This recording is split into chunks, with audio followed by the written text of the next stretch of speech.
Kim Pao, di raw magjowa. Kim Chiu at Paolo Avellino, bantay sarado sa Cebu.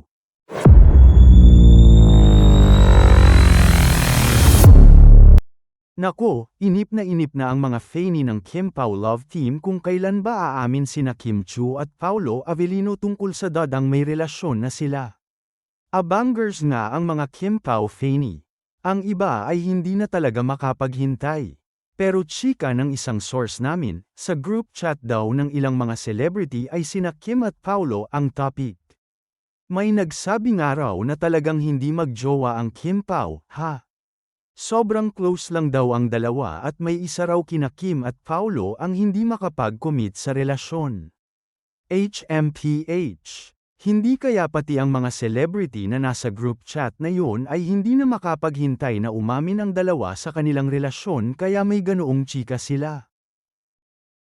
Samantala, nakatulong ang panawagan ng mga nagmamahal kina Kim Chiu, Paolo Avellino, pati na ng mga tao sa likod ng seryeng The Alibi, na kinukunan ngayon sa Cebu, dahil unti-unti ay natututong makinig ang mga dumadayong fani sa location nila.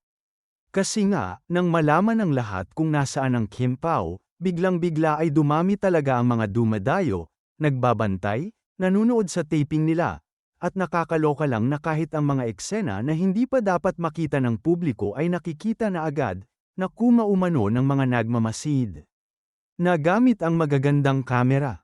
Pero markang paywa yun nga, ayon sa chika ng ilang taong napasyal sa taping nitong Sabado, medyo nagbago na ang sitwasyon.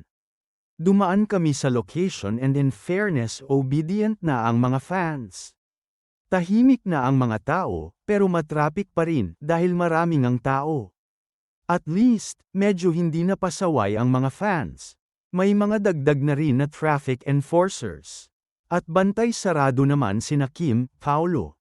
Close-guarded ang Kim Pao, chika ng kausap ko na nasa location ng Kim Pao serye.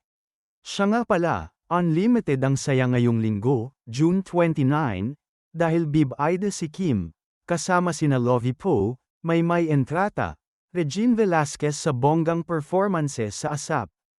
Itotodo na nga ang Hot A1 kasama ang Queen of the Dance Floor na si Kim para sa isang hot at fierce na performance. Bongga!